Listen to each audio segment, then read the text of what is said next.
بما أنزل إليه من ربه والمؤمنون كل آمن بالله وملائكته وكتبه ورسله لا نفرق بين أحد من رسله وقالوا سمعنا وأطعنا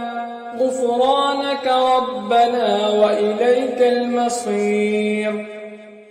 لا يكلف الله نفسا إلا وسعها لها ما كسبت وعليها ما اكتسبت ربنا لا تؤاخذنا إن نسينا أو أخطأنا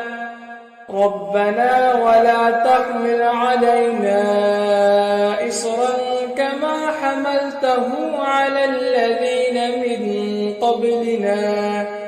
ربنا ولا تحملنا ما لا طاقة لنا به واعف عنا واغفر لنا وارحمنا أنت مولانا فانصرنا